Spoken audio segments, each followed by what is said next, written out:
Hello students, welcome ज्योति public senior secondary school. तो देखिए, पिछली क्लास में अपन ने आवेशित अनंत लंबाई के आवेशित चालक तार के कारण विद्युत क्षेत्र की तीव्रता निकाल ली थी और परत के कारण भी निकाल ली थी। लेकिन यहाँ पर अपन जो विद्युत क्षेत्र की जो तीव्रता निकालेंगे या इंटेंसिटी निकालेंगे ऑफ द गोलीय कोष के कारण। ठीक है, देखो आपके पास देखो समरूप आवेशित गोलीय कोष है, उसके कारण अपन क्या निकालनी है, विद्युत क्षेत्र की तीव्रता ज्ञात करनी है। जैसे माना अब देखो गोलीय कोष मतलब वो गोला है, वो क्या है अंदर से तो क्या है खोखला है। गोलीय कोष बोल रहे हैं तो मतलब अंदर से क्या वो खोखला और बाहर से खोखला है। वो क्या है खोखला, अंदर से खोखला है और उस पर जो आवेश होगा, जब ये खोखला होगा तो उस पर आवेश होगा वो इसकी सतह पर क्या होगा, वितरित होगा। और ये क्या कैसे वितरित होगा, समान रूप से वितरित होगा। जैसे माना कि यहाँ पर इसकी सतह है और इस सतह पर कौन सा आवेश है, धनावेश है, जो इसकी सतह पर क्या है समान रूप से वितरित है। तो इस आवेशित गोलीय कोष के कारण क्या निकालना आपको, विद्युत क्षेत्र की तीव्रता याद करनी है। तो देखिए यहाँ पर इस गोलीय कोष के कारण अपन को तीन कंडीशन होती है। एक तो यहाँ पर तीन बिंदु हो सकती है कि एक तो यहाँ पर इस गोलीय कोष के बाहर या इस गोलीय कोष की सतह पर या गोलीय कोष के अंदर, तीनों पिंडों पर अपन विद्युत क्षेत्र की तीव्रता याद करेंगे। तो पहले लेते हैं, जैसे अपन ने यहाँ पर लेते हैं कि पहला गोलीय कोष की सतह पर, सतह से बाहर लेते हैं, सतह से बाहर, सतह से बाहर अपन को विद्युत क्षेत्र की तीव्रता ज्ञात करते हैं। तो माना कि यहाँ पर इसका केंद्र बिंदु O है, केंद्र बिंदु O है और इसकी जो त्रिज्या है वो कितनी है, कैपिटल R। इस गोलीय कोष की त्रिज्या कितनी है, कैपिटल R है। ठीक है, सतह से बाहर है तो इसकी जो ये वाली त्रिज्या है स्मॉल r, वो स्मॉल देन होगी क्या, स्मॉल r से, क्योंकि यहाँ पर सतह के बाहर कौन सा, सतह से बाहर कोई बिंदु है ये वाला P, और इस P बिंदु पर आपको निकालनी है विद्युत क्षेत्र की तीव्रता। क्या निकालनी है, इस P बिंदु पर आपको क्या निकालनी है, विद्युत क्षेत्र की तीव्रता ज्ञात करनी है। तो यहाँ से इस बिंदु चलेगा ये वाला, तो यहाँ पर ये बिंदु आ गया। ठीक है, सतह से बाहर हो गया और ये सब इसके केंद्र से दूरी कितनी है, स्मॉल r। ठीक है, तो आप क्या कहेंगे कि इस गोलीय कोष के कारण इस सतह से बाहर जो इस बिंदु P है, इस पर विद्युत क्षेत्र की तीव्रता ज्ञात करने के लिए इस गोले के चारों ओर स्मॉल r त्रिज्या की क्या कर देते हैं, गोलीय कोष की कल्पना कर देते हैं। क्या कर देते हैं, गोलीय कोष की क्या कर देते हैं, कल्पना कर देते हैं। ये गोलीय कोष की कल्पना कर दी, तो इसकी त्रिज्या कितनी हो गई, स्मॉल r। क्या कर दी, स्मॉल r। अब देखो जो इसका जो आवेश है ये क्या करेगा, विद्युत क्षेत्र उत्पन्न करेगा। तो विद्युत क्षेत्र उत्पन्न करेगा तो इस पर एक अल्पांश लेते हैं अपन डेल s। क्या अल्पांश लेते हैं, इस गोलीय कोष पर जो अपने पास काल्पनिक गोलीय कोष लिया है, अपने पास जो गाउस की गोलीय कोष की कल्पना की है उस पर एक सतह ले लेते हैं डेल s, सतह अपन डेल s ले लेते हैं। इसका अभिलंब की दिशा क्या होगी, इधर होगी, तो ये क्या हो गया, डेल s हो गया। क्या हो गया, डेल s। और इस आवेश के कारण जो विद्युत क्षेत्र की दिशा क्या होगी, बाहर की ओर होगी। वो क्या होगी, बाहर की ओर, तो उस विद्युत क्षेत्र की दिशा क्या हो जाएगी, इस साइड में हो जाएगी आपके पास।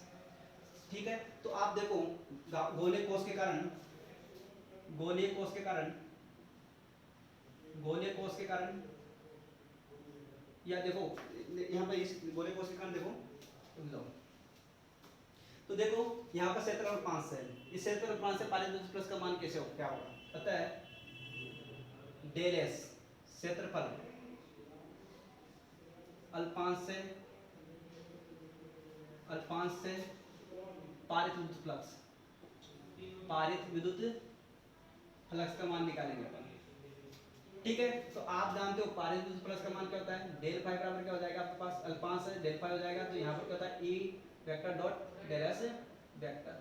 ठीक है, यहाँ पर E है वो क्या विद्युत क्षेत्र है, जो यहाँ पर ये जो आवेश है इसका विद्युत क्षेत्र कौन सा मान लिया, E मान लिया, तो वो कौन सा है, विद्युत क्षेत्र, क्योंकि ये क्षेत्रफल सदिश इसके विद्युत क्षेत्र में स्थित है। तो इससे इस क्षेत्रफल अल्पांश से पारित विद्युत फ्लक्स का मान निकाल लेंगे। तो यहाँ पर क्या हो जाएगा E और डेल s, तो यहाँ पर क्या हो जाएगा, डेल फाइ बराबर क्या हो जाएगा आपके पास, E डेल s कोस 0।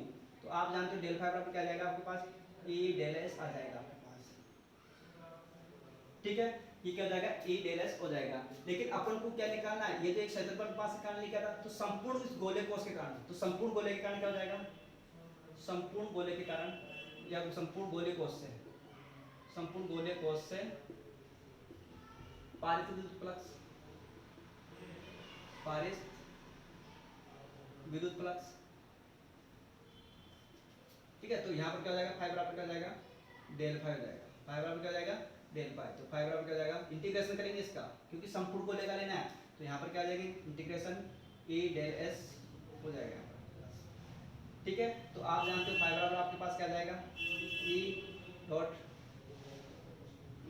ठीक है सर, डेल एस। तो आप जानते हो फाइव बराबर क्या हो जाएगा ई, और यहाँ पर संपूर्ण गोले का, इस संपूर्ण गोले कोष का ये काल्पनिक गोले कोष बनाया है वो गाउस के गोले कोष का, उसका क्षेत्रफल कितना हो जाएगा, गोला है तो गोले का क्षेत्रफल कितना होगा 4 पाई आर स्क्वायर, तो 4 पाई आर स्मॉल आर स्क्वायर, तो समीकरण नंबर 1 हो जाएगा, समीकरण नंबर 1। और गाउस के नियम से, गाउस के नियम से, गाउस के नियम से पारित विद्युत फ्लक्स, पारित विद्युत फ्लक्स का मान कितना हो जाएगा आपके पास, तो आप जानते हो पारित विद्युत फ्लक्स का मान क्या होता है, पाई बराबर q अपॉन एप्सिलॉन नॉट होता है। तो यहाँ पर देखो q वो क्या संपूर्ण ये आवेश है वो इस गोले कोष के अंदर समाहित है, तो इस बंद पृष्ठ के अंदर आ जाएगा पूरा का पूरा आवेश, तो ये पूरा का पूरा आवेश क्या मान लो q मान लो, और इस q के कारण तो पारित विद्युत फ्लक्स का मान निकालना है, तो इस बंद पृष्ठ में कितना आवेश है टोटल q मान लो, और उसका अपॉन क्या हो जाएगा एप्सिलॉन नॉट। तो ये किसके नियम से लगाया, गाउस के नियम से पारित विद्युत फ्लक्स का मान निकल गया, तो ये भी विद्युत फ्लक्स और ये भी विद्युत फ्लक्स। तो समीकरण नंबर 1 व 2 से, समीकरण नंबर 1 व 2 से पारित विद्युत फ्लक्स, तो यहाँ पर क्या हो जाएगा ई 4 पाई स्मॉल आर स्क्वायर बराबर क्या जाएगा q अपॉन एप्सिलॉन नॉट, ठीक है। तो यहाँ पर क्या हो जाएगा ई बराबर आपके पास, यहाँ पर ई बराबर क्या जाएगा आपके पास q upon 4 pi epsilon naught r square, तो यहाँ पर क्या हो जाएगा ई बराबर आपके पास ये ई, तो यहाँ पर 1.4 पाई एप्सिलॉन नॉट का मान कितना होता है k के बराबर, तो k q upon r square. तो ये आपके पास इस गोले पर, इस गोले के बाहर या इस गोले की सतह से बाहर बिंदु P पर विद्युत क्षेत्र की तीव्रता ज्ञात करने का फॉर्मूला आ जाएगा आपके पास, ठीक है।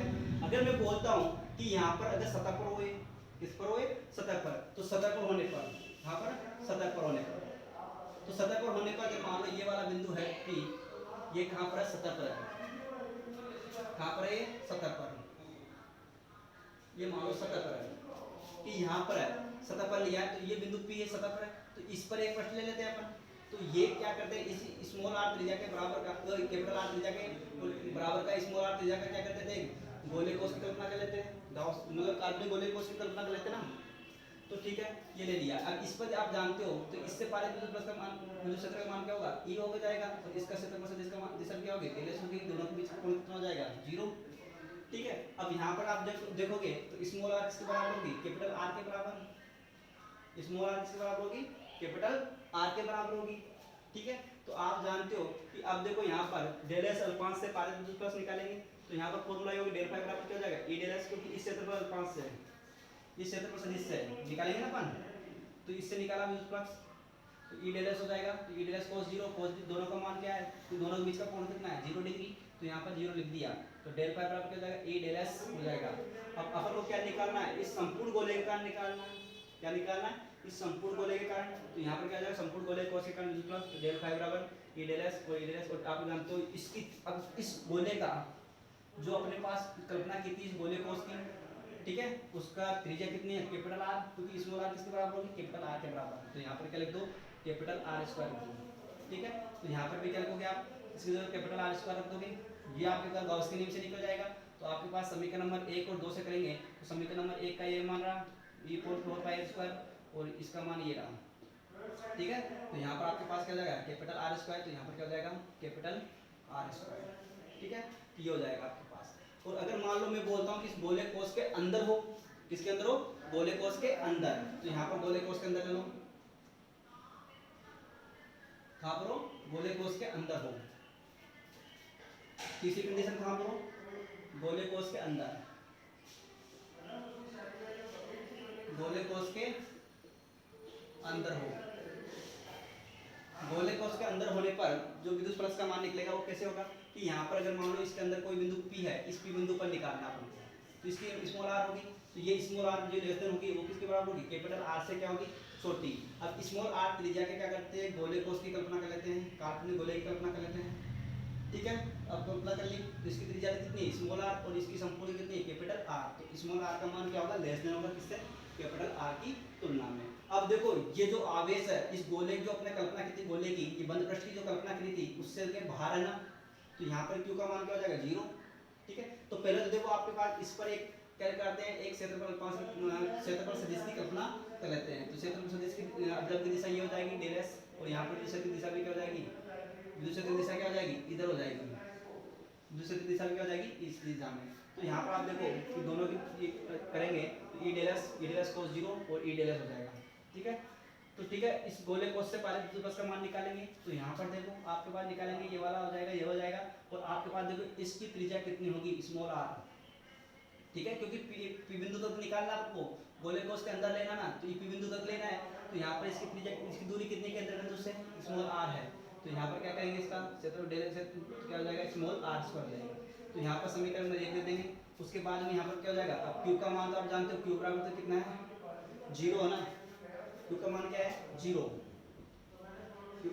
यहाँ पर लिखना, अतः फाइव बराबर क्या होता है, क्यू अपॉन एप्सिलॉन नॉट।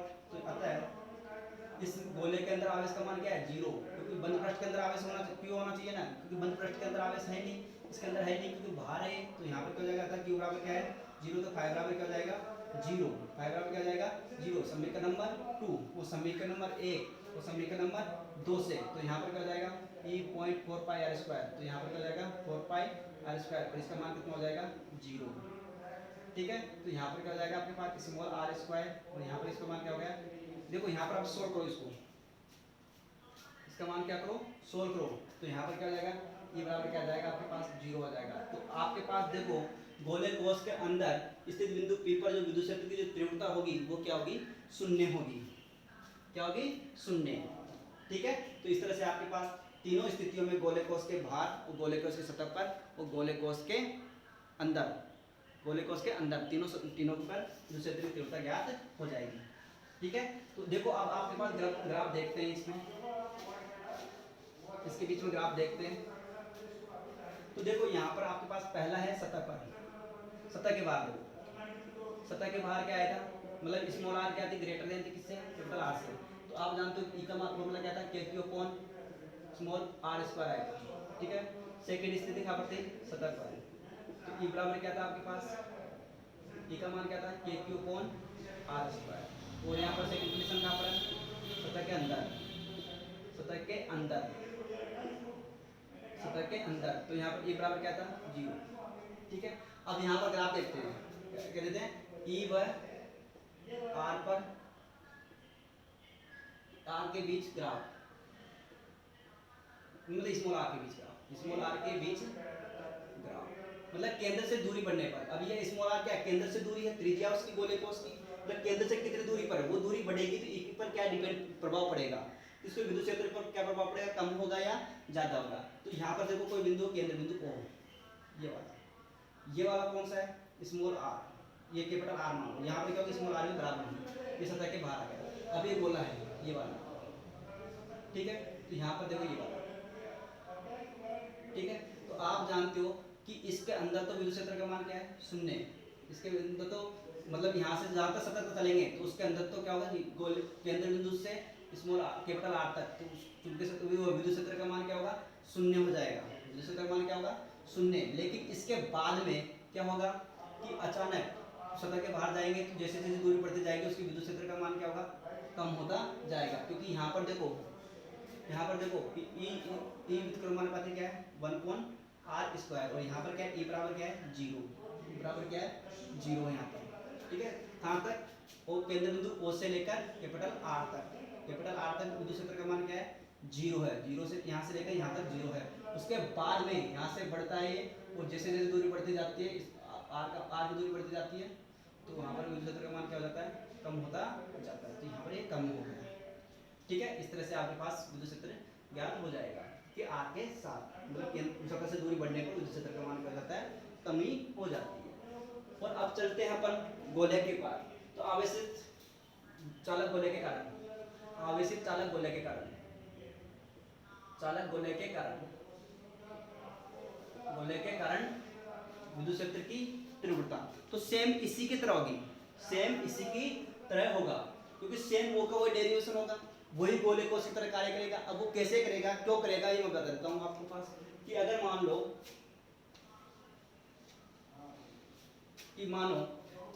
लो कोई गोला है ये वाला, ठीक है। अब ये कौन सा गोला है, चालक गोला है, क्या है अपने पास, चालक गोला। अब इस चालक गोले को क्या कर देते हैं अपन, आवेशित करते हैं, तो ये आवेश है वो इसके अंदर नहीं समाएगा, इसके अंदर नहीं समाएगा वो, क्योंकि वो क्या है, चालक गोला है। हमेशा जब किसी भी सतह को, किसी भी चालक वस्तु को आवेशित किया जाता है तो वह आवेश उसकी सतह पर वितरित होगा। तो यहाँ पर जो आवेश है ये वाला है, तो वो इसकी सतह पर वितरित नहीं होगा, इसकी सतह पर क्या होगा, वो मतलब इसके अंदर क्या होगा, वितरित नहीं होगा। वो पूरे के पूरे आवेश कहाँ होंगे, उसके गोले की सतह पर वितरित होंगे। अंदर कोई भी आवेश उपस्थित नहीं होगा, अंदर कोई भी आवेश उपस्थित नहीं होगा। ओनली पूरा का पूरा आवेश उसको चालक गोले को आवेशित करने पर उसकी सतह पर क्या हो जाता है, वितरित हो जाता है। तो ये जो चालक गोला है वो किसकी तरह काम करेगा उस गोले कोश की तरह कार्य करेगा। तो इसके कारण जो विद्युत क्षेत्र की जो तीव्रता आएगी सेम वो की वही आएगी, किसकी तरह, सतह के बाहर, सतह के अंदर और सतह के सतह पर। तो तीनों की वो की वही कंडीशन होगी, वो का वही डेरिवेशन होगा, इसमें कोई दिक्कत नहीं है, कोई वो नहीं है। ठीक है। अगर मैं बोलता हूँ कि अचालक गोले के कारण, किसके कारण, अचालक गोले के कारण, तो अचालक गोले के कारण जब किसी अचालक गोले को आवेशित किया जाता है तो वो जो आवेश है वो इसकी सतह पर वितरित नहीं होता। अचालक गोले में जो आवेश है वो पूरा का पूरा इसके अंदर समाया रहता है, उसकी सतह पर कोई भी आवेश उपस्थित नहीं होता। ठीक है, क्योंकि पूरा का पूरा आवेश क्या रहता है, उसके अंदर समाया रहता है। तो यहाँ पर अगर मान लो इस पी बिंदु पर निकालेंगे तो पूरा का पूरा आवेश तो वो वही रहेगा। तो इसके कारण जो गोले के अंदर वो अपने गोले को उसकी कल्पना करेंगे तो यहाँ पर जो विद्युत क्षेत्र की जो तीव्रता निकलेगी वो सेम उसी की तरह होगी, क्योंकि उसके अंदर क्यू का आवेश वो का वही समान रहेगा। ठीक है, और सतह के बाहर भी वो का वही आवेश रहेगा, तो ये भी सेम होगा। ठीक है, ओनली यहाँ पर डिफरेंट होगा सतह के अंदर, क्योंकि सतह के अंदर अगर मान लो यहाँ से यहाँ तक कैपिटल आर है, तो यहाँ पर अगर सतह के बिंदु पे पी ले लिया तो इस पर गोले को कल्पना करेंगे तो इसके अंदर आवेश तो रहेगा ना, ये क्यू डेस आवेश तो रहेगा। कि टोटल अगर मान लो क्यू है तो यहाँ पर क्या होगा, क्यू डेस होगा, यहाँ पर क्या होगा, क्यू डेस होगा। अब क्यू डेस क्या होगा, ओनली क्यू डेस तो ओनली इस स्मॉल आर त्रिज्या का जो गोला लेंगे उसके अंदर ही समाया रहेगा। क्यू आवेश तो इस पूरे गोले के अंदर ही होता है। तो आप इसको सोल्व कर सकते हो कैसे भी, तो इसको देखो कैसे कर सकते हैं अपन, अचालक गोले के अंदर ओनली सतह के बाहर, पहला सतह के बाहर तो सेम होगा वही रहेगा। यहाँ पर आवेश है तो यहाँ पर अगर मान लो कोई बिंदु P है, ये स्मॉल r दूरी पर है, ये कैपिटल R है, यहाँ पर बिंदु P है तो वही होगा पूरा Q upon small r square. Second सतह पर भी वही रहेगा, तो स्मॉल r किसके बराबर हो गया, कैपिटल R के बराबर, तो यहाँ पर क्या होगा, Q बराबर क्या हो जाएगा, Q upon capital R square हो जाएगा। ठीक है, लेकिन सतह के अंदर अचालक गोले के अंदर अलग होगा। सतह उसमें क्या था, गोले कोश में और चालक गोले में क्या था, शून्य था, क्या था, शून्य। लेकिन यहाँ पर शून्य नहीं होगा, क्योंकि वहां पर शून्य क्यों था, क्योंकि उस गोलों में क्या था, चालक गोलों में और गोले कोश में आवेश नहीं था, लेकिन यहाँ पर आवेश उपस्थित है। तो ये देखो ये कैसे करेंगे, तो यहाँ पर देखो सतह के अंदर सेकंड कंडीशन कौन सी होगी, सतह के अंदर इसको सोल्व कर देता हूँ मैं, सेम उसी की तरह होगा, इनको कर लेना सतह के अंदर, ये थोड़ा सा बदलता हूँ। तो देखो यहाँ पर है कि यहाँ पर अगर ये है 4/3 पाई आर 3 में, 4/3 पाई आर 3 में आवेश कितना आपके पास, Q में आवेश है, गोले का आयतन है। तो इस गोल पूरे संपूर्ण गोले में, इस संपूर्ण गोले में आवेश है Q, 4/3 पाई आर 3 में आवेश है कितना, Q।